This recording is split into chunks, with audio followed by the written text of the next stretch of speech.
कादंबरी सुडाग्नी, लेखक कल्लापा ज्योतिबा पाटील, भाग 12। आनंदात सुखात माणूस असेल तर दिवस कापरासारखं निघून जातात। अगदी तसंच वासूचं कॉलेजचं दुसरं वर्ष संपत आलं होतं। आता परीक्षा जवळ आली होती। त्यानं फक्त आणि फक्त अभ्यासावर लक्ष केंद्रित केलं होतं। हॉटेल मालकाला आपली परीक्षा जवळ आली असल्याचं सांगताच ते वासूला म्हणाले, वासू, आता तो कामावर येऊ नको, तू भरपूर अभ्यास कर आणि बघ, गेल्या वर्षी सारखे चांगले गुण मिळवून क्लासमध्ये पहिला यायचं। आणि काही मदत लागली ना तर लगेच सांग मला, मी आहे हजर। हॉटेल मालकाचा मदतीचा हात, पाठीवर मारलेली कौतुकाची थाप, उदार अंतकरणानं त्यांचा असणारा आशीर्वाद, यामुळे शिकताना वासूला एक वेगळंच बळ मिळायचं, प्रोत्साहन मिळायचं। तसं जिमच्या मालकाचं सुद्धा सहकार्य परीक्षा पूर्व काळात मिळायला लागलं। वासूनं शेवटचा महिना जिमला जाणं सुद्धा बंद करून अभ्यास करायला लागला। कॉलेजला जाणं आता बंद केलं। परीक्षा सुरू झाली, एक पेपर व्हायला लागलं। परीक्षा संपली त्यावेळी कॉलेजवर सपना भेटली, पण नुसते एकमेकांची नजर भेट। एकमेकांकडे पाहून दोघांनी स्मित हास्य केलं। एकमेकांपासून दूर जाताना दोघांच्या डोळ्यात विरहाचं भाव तरळून गेलं, पण दोघंही एकमेकांशी बोलली नाहीत। पण त्यांच्या एकमेकांच्या मनाची ओढ मात्र त्यांना अस्वस्थ करून गेली। परीक्षेनंतर कॉलेजला सुट्टी लागली। दोघांनी एकमेकांना कधी पूर्ण नाव विचारलं नाही की कधी गावही विचारलं नाही। वासू आणि सपना एवढेच एकमेकांना ओळख पुरी होती। त्यांच्या मूक प्रेमाची गाडी यापुढे सरकलीच नाही। आता तर दोघं सुट्टीत आपापल्या गावी निघून गेले। दर सालच्या सुट्टीप्रमाणे वासू सुट्टीत शेतकामात घरच्यांना मदत करायला लागला, जनावरांची निगा करायला लागला, गावच्या तालमीत व्यायामाला जायला लागला, घरचं दूध दुभतं खाऊन पिऊन शरीर कमवायला लागला। वासू शेतात जाताच आंब्याच्या झाडाकडे पाहून बापाच्या आठवणीनं व्याकुळ व्हायचा। भर दुपारी भर उन्हात मनानं नुसता पेटवून उठायचा, हाताच्या मुठी आवळायचा आणि मनात म्हणायचा, बाबा, ज्याने तुम्हाला मारलं ना त्यांना या वर्षात सोडणार नाही सोडणार। मनातल्या भावना ज्वालामुखीसारख्या उफाळून यायच्या, पण मनाला शांत करत घरी यायचा। बघता बघता महिना दीड महिन्याची सुट्टी संपली। दुसऱ्या वर्षाचा निकाल लागला। या वर्षीही तो क्लासमध्ये प्रथम आला होता। घरच्यांनाही आनंदाची बातमी सांगताच आईनं देवासमोर दिवा लावला, देवासमोर साखर ठेवली, घरी शेजारी पाजारी साखर वाटली। वासू आई आजी आत्याच्या पाया पडला। त्यावेळी साऱ्यांच्या डोळ्यात आनंदाचा पूर आला। कष्टाचं चीज होते बघून आई भावनिक होऊन म्हणाली, लेखा, आता राहिले शिक्षण मन लावून शिक बाबा। आई आशीर्वादाबरोबर स्वतः गरिबीच्या झळा सोसत शिक्षणासाठी प्रोत्साहन देत होती।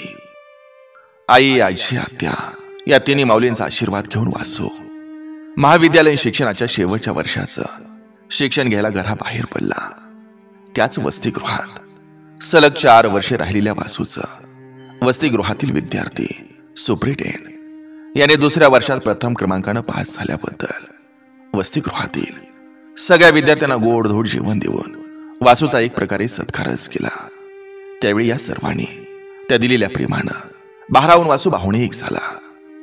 दुसऱ्या दिवशी तो कॉलेजवर गेला तर कॉलेजनं प्राचार्यांच्या हस्ते मोठा पुष्पगुच्छ देऊन सत्कार केला।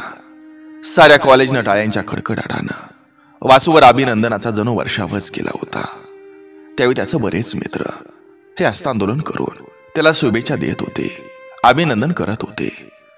त्याच वेळी त्याच गर्दीत अचानक वासूच्या हातात एक गुलाबाचं फूल आलं।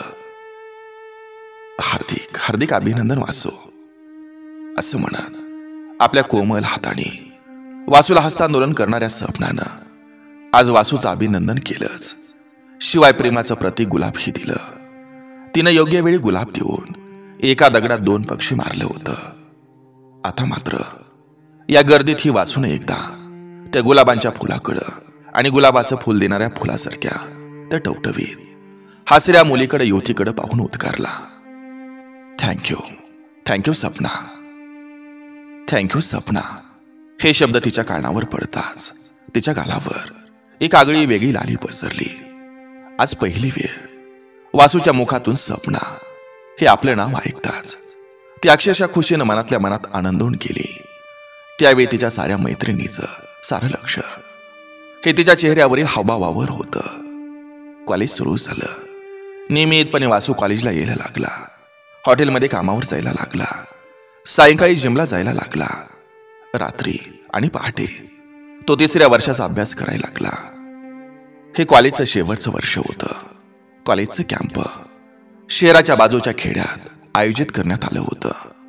विद्यार्थी विद्यार्थिनींनी श्रमदानातून सकाळी तो गाव स्वच्छ केला.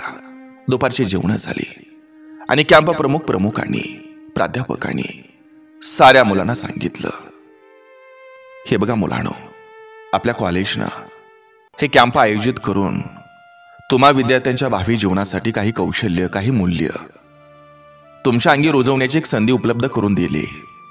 त्यामध्ये श्रमदान आहे, व्याख्यान आहेत, सांस्कृतिक कार्यक्रम आहे, वादविवाद स्पर्धा आहे आणि चर्चासत्र आहे. याचं सगळं आयोजन केलंय आणि आपण आता जास्तीत जास्त विद्यार्थ्यांनी या उपक्रमामध्ये सहभाग घ्यायचा आहे.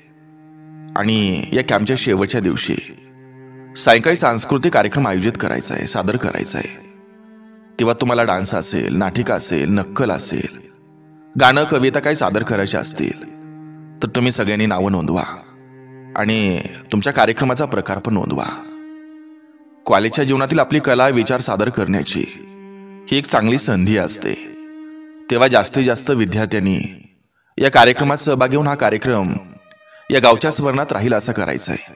येते का लक्षात? हो ना? सरांच्या आव्हानाला प्रतिसाद देत कॉलेजच्या विद्यार्थ्यांनी आपलं नाव, कार्यक्रम नोंदवलं. दुपारपासून कार्यक्रमाची जय्यत तयारी सुरू झाली. काही युवक युवतींनी वैयक्तिक कार्यक्रमाची तर काहींनी सामूहिक कार्यक्रमांची तयारी आणि सराव करायला लागले. कॅम्पच्या 4थ्या शेवटच्या दिवशी स्टेज मंडप सजला.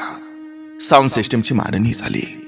रंगीबेरंगी प्रकाश शोध स्टेजला एका नवी रोषणाई आणि लकाकी देत कार्यक्रमाची शोभा आणि उंची वाढवणार होते. रात्रीच्या जेवणानंतर स्टेजवर संगीत वाद्य वाजायला लागली. रात्री 9 वाजता प्राचार्यांनी श्रीफळ वाढवून सांस्कृतिक कार्यक्रमाचं उद्घाटन केलं. कॉलेजच्या मुलाचा कार्यक्रम म्हटल्यावर सारा गाव हा कार्यक्रम बघायला जमला होता. महाराष्ट्र गीतानं सांस्कृतिक कार्यक्रमाची सुरुवात झाली. 2-4 कार्यक्रम झाले आणि सूत्रसंचालन करणारा विद्यार्थी माईकवरून सांगायला लागला, प्रेक्षक हो, आपल्या कॉलेजची विद्यार्थिनी सपना ही आपली स्वरचित कविता सादर करते. तिच्या कवितेचं नाव आहे स्वप्न. सपना. सपना स्टेजवर आली, माईक घेतला, म्हणाली, माझ्या कवितेचं नाव आहे स्वप्न. एका विशिष्ट लयीत ती कविता वाचन करायला लागली. स्वप्न. शोभवार पसरली जरी हिरवळ, तरी नजर तुझी जमिनीवर. मोह कसा होत नाही, अजब झाले तुझ्या वागण्यावर. देह जरी बलदंड तुझा, स्वभाव आहे साधा कसा. अहंभाव कुठं न दिसे, लाखात एक तू असा. गरिबीच्या झळात पोळत, कष्टावर तू होऊन स्वार. सदा न कदा हसत मुखानं, झाकून जगतो दुःख अपार. आबोल असूनही बोलत असतो नजरेनं, मित्र नसूनही मैत्री करतो आपुलकीनं. तुझ्यावर मी कधी भाळले हे मला न कळले. जीवनसाथी तुझे होण्याचं आज स्वप्न मला पडले. आज स्वप्न मला पडले. सपना कविता वाचतानाची शांतता. ही कविता वाचन संपताच टाळ्या आणि शिट्ट्याने वातावरण दुमदुमून गेलं. त्यानंतर 4-5 कार्यक्रम झालं. त्यानंतर कॉलेजच्या युवक युवतींनी एक नाटिका सादर केली. नाटिकेचं नाव होतं आईचं काळीज. नाटिका जुनीच होती, पण सादर करणारे कलाकार हे नव्या युगातले होते. नाटिकेतील नायिका होती सपना, ही मेघा झाली होती, तर नायक वासू हा आकाश झाला होता. सूत्रसंचालन करणाऱ्या युवकानं नाटकाचं नाव त्यातील कलाकारांची नावं हे माईकवरून पुकारली. नाटिकेला सुरुवात झाली. या नाटिकेतील मेघा आणि आकाशची पहिली भेट, त्यानंतर त्यांचं वारंवार चोरून मागेत भेटणं, फिरायला जाणं, छोटे छोटे प्रसंग संवादातून छान सादर केले जात होते. त्यावेळी नाटिकेत कॉलेज संपत आलं, परीक्षा संपली. वर्ष 2 वर्षांच्या भेटीनंतर दोघं एकमेकांपासून दूर होणार होती. त्यांना हा विरह सहन न होणारा होता.